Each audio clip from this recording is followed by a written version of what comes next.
Live united. Live united. Live united. Live united. Live united. Live united. Vivimos juntos. We live united. We live united. I live united.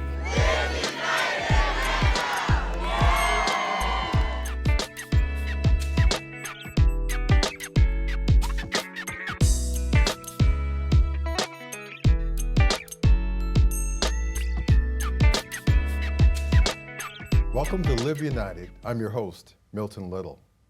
Here's a stat for you. In Georgia, 17% of households spend more money than they earn. In some cases, it's because the family doesn't earn enough money to make ends meet. In other cases, people may simply not know the proper way to balance their checkbook or to create a budget. Whatever the reason may be, United Way can help. Thanks to our partnership with Wells Fargo, we've created a program to provide one-on-one financial education coaching. And get this, it's free. The program is called the Financial Capability Network, and joining me to talk more about it and how you can get involved is Pam Cross. She's the Financial Capability Network project lead for Wells Fargo. And also joining us is Economy Jackson. She is the Associate Director of Income at United Way of Greater Atlanta. Ladies, thank you for joining us. Good morning. Thank you. Good morning. Thank you. So Pam, let's start with you. Yes. Just what exactly is the Financial Capability Network? Well, the Financial Capability Network really is a pilot, if you will, that is designed to really empower individuals and to really have them become sustainable and really to empower them so that they are financially sound. So there are all kinds of things out there. I mean, you can go online and get financial coaching. There are all kinds of, I mean, I've even seen it on billboards on the street. What makes this different from all those other financial education and coaching programs out there? Well, you know, all those channels are great, and we really embrace those at Wells Fargo. But we find that when there is one-on-one, it really helps the consumer really to share what their needs are. And the one-on-one coaching helps them to really track and to improve in areas where they may have some challenges. And so the approach is really one of one-on-one service. So what's that look like? Is it a book? Is it, you know, you just like walk me through something? Is it online? Just how's it work? Well, really, Milton, what it is a one-on-one financial coach with our partners United Way from a volunteer network. They actually sit down with the participant and they put together a plan and then they follow them. And so it is a progressive plan to help the individual really to reach sustainability. And this just doesn't exist in Atlanta, because the United Ways across the country and their partners with Wells Fargo, I think, are also doing this. Is that not right? That's very true. We have 7 other markets that are working on this initiative, and we started about 3 years ago, and we had such great success with it is that we thought we would extend it for another 2 years. Well, great. Economy, you've been involved with this program for a little while. Tell us a little bit about it from your perspective. Yes. One of the things that being at United Way took the opportunity to go out and talk to people, as you know, in the community and find out what they needed. And we knew many people were having financial education classes, and people would go for 2 hours, 6 hours, maybe several weeks, and then that would be the end of their financial education. But with the opportunity to partner with Wells Fargo for financial coaching, that person not just gets the 6 hours of financial literacy, but they also get matched up with a coach that meet with them once a month for 6 months. And in that process, they're being empowered to make some decisions on their own, looking at their budget. Some have made budgets before, but that was all they did, but didn't actually have somebody to walk through it with them and step through each week. And as they're making goals, seeing the difference that is happening, not just in their own personal lives, but in the lives of their children as well. So say a little bit about the kind of person that comes, and then what do we consider success as a result of this experience? I'll share with you about one of the ladies that came into our program. She came in saying she was broke. You know, most people think that or say that. But I say it all the time. She had a part-time job, and she also had what some would call her side hustle.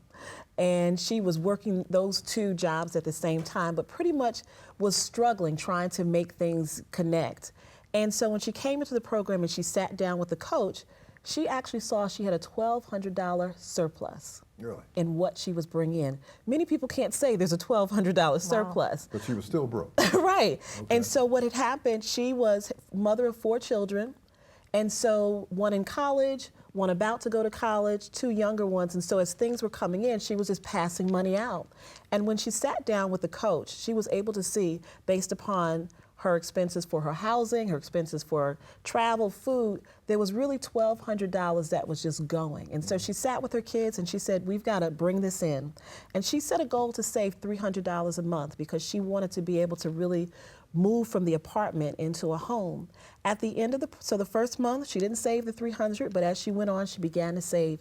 And at the end of her 6 months, she had actually had a nice amount of money that we would say that was in her emergency savings. Well, that very next month, she got a phone call that her mom was ill. Okay. And she was in Atlanta, but her mom was in Detroit. And because she had that savings, she was able to, for herself and her 4 kids to go up and visit her mom because they thought her mom was about to pass away. And so even though she did not have those funds for the new home, that was something that was so valuable for that family, for her to be able to take her and all 4 children to go and see her mom. But the great thing about that is she's already started saving. So once she came back, all she had to do was start back saving again. So it really made a difference in her family, and her kids were able to see the difference that it made in actually creating an emergency savings fund. Now, Pam, you must hear stories like this all the time. What do you consider success? You know, I hear that, and the example that Economy just shared, that's success. Because what you hear is there is a real change in character and how you really put the steps in place, and that's really what it's about. It's changing behavior. So although this emergency came up, this is what we are trying to change habits for. If you have that unfortunate type of situation to come up, you are able to really address that without adding additional stress at a time when a parent is sick. Having had lost my father 2 years ago, I know what that's like to have to really go into savings and do those things. So this is about changing behavior, really making an individual sustainable, and then, Milton, it is passing that behavior on to your children so that they can be successful. Most of us probably never had financial education. I mean, I went through high school, I went through college, no one ever taught me that. I know business people that learned their craft but never learned how to run a business.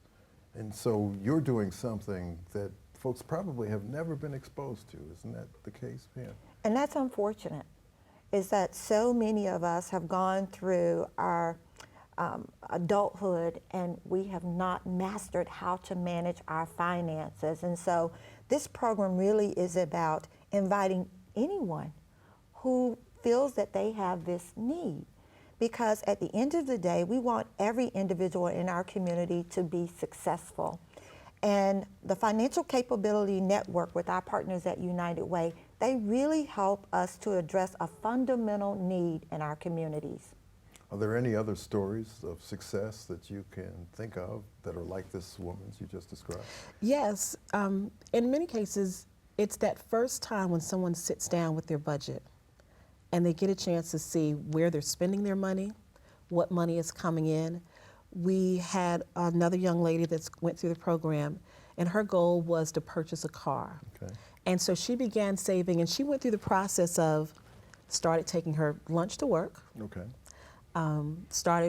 She looked at her cable package and realized she didn't need all of the bells and whistles that was on that cable package, and she reduced that cable package.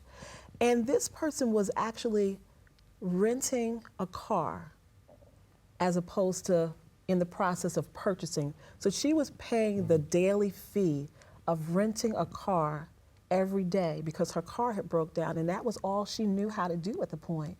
But when she was able to get into the program and realize how she can rearrange her budget and look at different ways, she was able to afterwards actually go and purchase a car that was affordable to her budget. And so it's about, again, a person being empowered, making differences, because we don't set what their goals are. Sure. They look at their situation, they set their goals. And so the great thing about this program, because we use volunteers, is that even when we're not directly working with, say it's a congregation, a business, a housing, that program can still go on because the coaches have received training from us, they received information, and that person that was coached can then become a coach themselves and coach somebody else, and it continues to be a great success for the community. You know, and I have to say this. When you think about it, those small changes have huge impact on the person and on the community. So we've got less than a minute left. So if there's somebody sitting out in the audience who either wants to be a coach or needs coaching quickly, what do you tell them to do? We invite you to go to the United Way website, and we encourage you to please call and register. We're going to be having an event on October 3rd. And we would encourage you to come out and just hear about the program and reach out to Economy. Ladies, thanks so much for being here. Up next, we'll talk about one of the Financial Capability Network graduates and a volunteer financial coach and a pastor who's opened up his church to the program. Hi, I'm Priya. I'm the spokeskid for United Way. You know, United Way does a lot of amazing things with your donations some you may not even know about. They do so many things that some people might even say it's complicated. But that's why I'm here to break it down. Don't worry, I'm a kid. I got this. You'll be able to keep up. The people at United Way are really good at making sure the right things happen in the right places. This helps communities grow stronger so kids like me and their moms and dads can have a better life. So me and my friends and I, stay in school and stay healthy. So we can grow up and get awesome jobs. Yep, prepping for surgery. Break time's over. Where's my latte? And awesome jobs means awesome communities. So, that's what United Way does. But how do they do it? Well, United Way is awesome at bringing donors, volunteers, companies, and a whole bunch of other organizations together to work as a team and make those awesome things happen. All over 13 whole counties. But not just for me, for men, women, and kids who need help the most. Let's say a mom lost her home. Maybe she got sick, couldn't work, and used all her money she had in the bank to try to get better. So she couldn't pay rent and got evicted. You see how these things are connected? We need to get her whole life back on track. That's the United Way. All right, you see these pieces? Let's say this piece is the mom and her family. So let's put this here. But this is just one piece, and this game is made up of a lot of different pieces. Just like communities.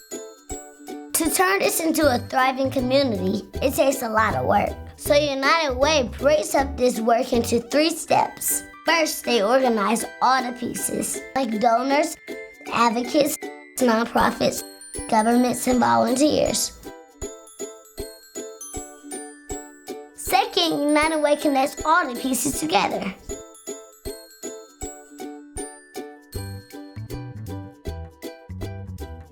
And third, it puts everything into motion. United Way connected all of these pieces to help this woman. And with all of this help, she'll be able to take care of her family. And get this, United Way does this for families all over Greater Atlanta every day. When everything's working together, cool things start to happen.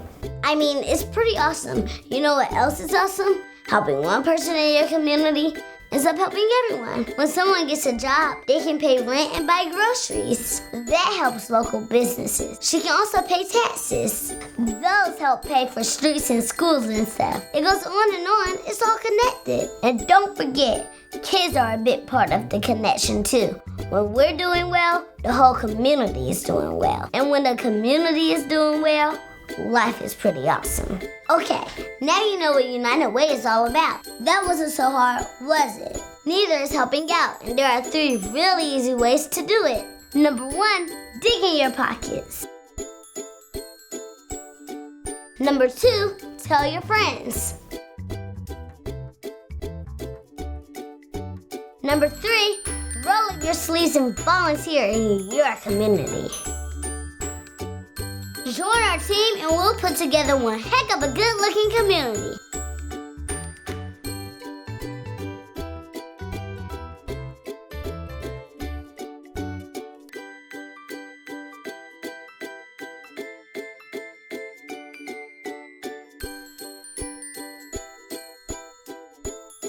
That's how we live united.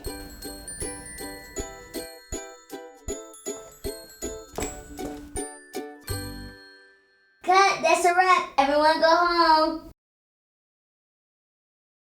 Welcome back to Live United. Today we're talking about a program to help you better manage your money and meet your financial goals, like saving for retirement, paying college tuition, maybe even buying a house.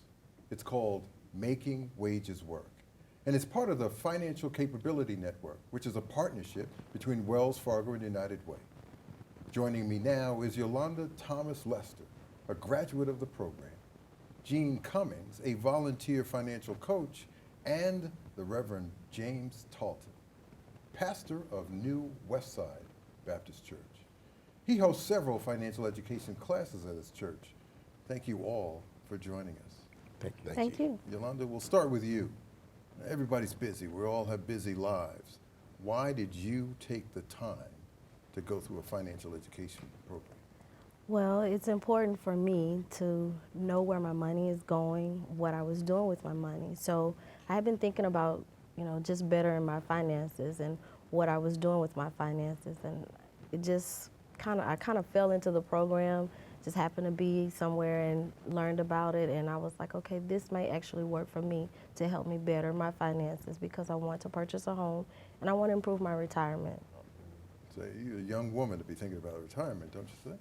Yes, but that's important, and I don't want to wait till the last minute. So it was important for me to get a better understanding of my finances and what I needed to do so that when the time came for retirement, I was prepared. Gotcha. How'd you even find out about the program? I happened to be at an early education educators program that United Way was putting on. And thankfully, my boss sent me, and they were Miss Economy and Mr. Cody, they were there, and they were talking about the program. So I happened to stop by the session, sat in, and they were just giving us, how the program worked, what were the benefits, what it offered us. So I was like, okay, let me give this a shot. And I did, and I enjoyed it, and I learned a lot. We'll come back to you in a second. Mr. Cummings, how'd you even decide that this is how you wanted to spend your time volunteering, being a financial coach? Well, first of all, I've had experience that was not good for me when I was growing up, and as a result of that, I thought maybe that I could help someone along the way because I'd experienced it. But primarily, I got started basically because the minister of the church that I'm a member of was approached by someone from the United Way who happens to be Mr. I can't think of his name now, but anyway, from Making Wages Work. Wayne Dowdy is his name, as I recall. And my minister then introduced the two of us, and then we started working. Mr. Dowdy wanted to expand the coaching program at our congregation, so in order for me to get involved, I thought it was necessary that I attend a course to see what we would be participating in. And as a result of that, I attended the course and went through the course and became a coach. And based upon my life experiences and how I was raised, I thought it was necessary, now that I'm older, that I could come in and help people who actually had some struggles, in particular those who may be coming to the church and in the community called the Atlanta Promise neighborhood. So I just wanted to be sure I was ready to work with that group of individuals that lived in that area. Well, what a powerful heart for service. Did you have a financial background at all to prepare you for this coaching experience? Well, I'm a retired a military person. I served in the Army, and I did run an insurance agency in California, so I became an agent and a broker. So I left there in 1988 and went back to graduate school at Michigan State University, then moved to Georgia and assisted farmers in their farm and home plan in southwest Georgia. So I had a lot of opportunities to work with farmers to get their financial plan in order. And as a result of that, I did have some experience to help me, and it's just a good marriage, I think. But for other volunteers who might not have that same kind of background, do you think the training provides them enough education to be able to be a good coach? I think that the training is there. We have to work out a mechanism by which we can intensify that to make all of the coaches as well as those who come to be coached comfortable with each other, and then that we can work together. I think we need to build trust and confidence in the program, and we all have to work together in that area. Well, that's good advice for us. Yolanda, has the program changed your life at all? It has. The personal relationship that I established with my coach, like the guest said, you know, building that trust, that helped me. He allowed me to see some areas that I needed to make some changes, some things that were working, and I didn't really need to make any change, but maybe tweak it a little bit so that I could be better. And it was a good opportunity for me.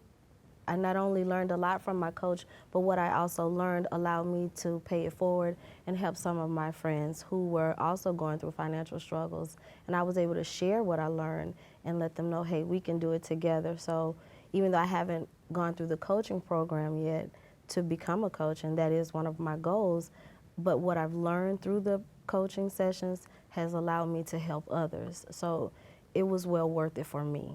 That's great. You strike me, just in the short time we've been together, as a practical person. So I'll ask this question. Did you have to make any dramatic change in how you budget or how you spent money in order to get on track to those goals you set?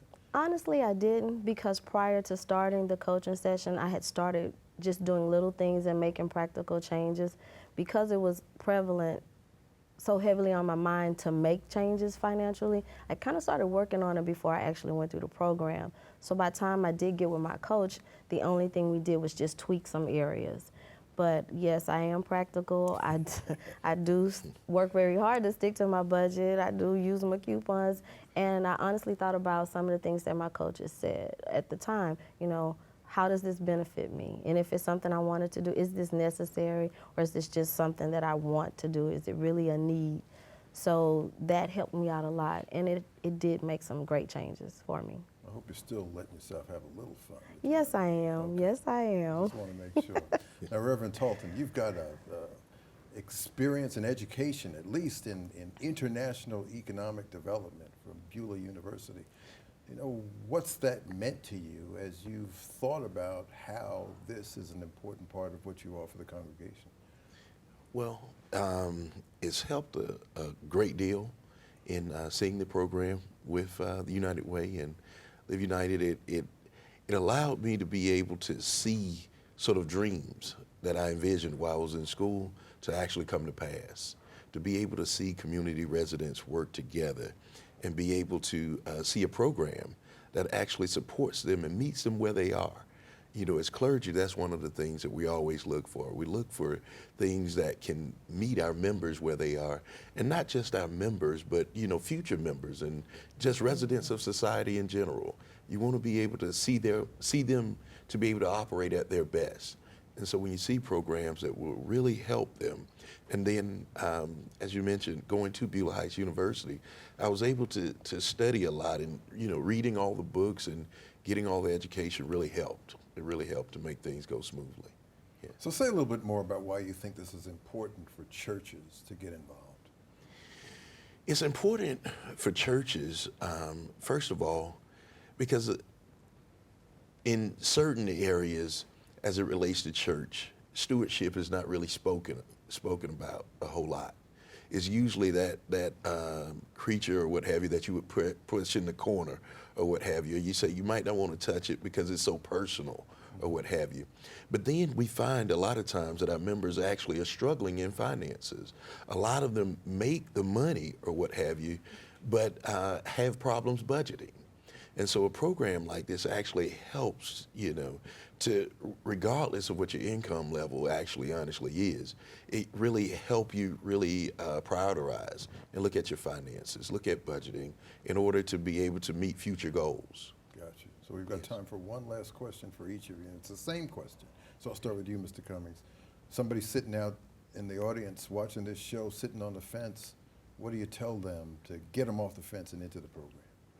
Well, first of all, you've got to take an inventory of where you are and where you want to go, and then decide that you're going to do something about it. I think you should be attentive, but listen to what people say and what programs out there, study for yourself, make a decision, and get involved. You cannot change your situation unless you make an effort to do it. And when you have help out on the sideline that can help you, I think you need to tune into it and get involved and work together with the people. I hear you saying the folks out there, they know what they need, they know where to go, they just need to get up and get to it. Yes. So why is it important for churches, Reverend, to get involved? It's important for churches because a lot of our communities deal with a lot of members or residents that are of the community. And so when churches get involved in programs like this with the United Way, it allows for members to really know how to better handle their finances. You know, that's one of the struggles that a lot of members face. You know, how do I handle my money? What do I do? You know, a lot of them will pay tithes, they'll pay offerings, but then when it comes to budgeting for those other things, that's where the stress comes in. So this program helps alleviate the stress. Gotcha. So Yolanda, we've got time for one last question, and it's for you. And Yes, sir. it is, you got somebody sitting on the fence in 10 words or less. Tell them how to get off the fence and get involved. Get involved so that you can be a better steward of your finances, so you can help your family as well as support the community. Can't get better than that. Thank you all for being here. Thank you. So if you want to learn more about the Financial Capability Network, check out our income section of our United Way website, unitedwayatlanta.org. You can also email us at liveunited@unitedwayatlanta.org or tweet us at UnitedWayATL. Thanks for watching Live United. We'll see you next time.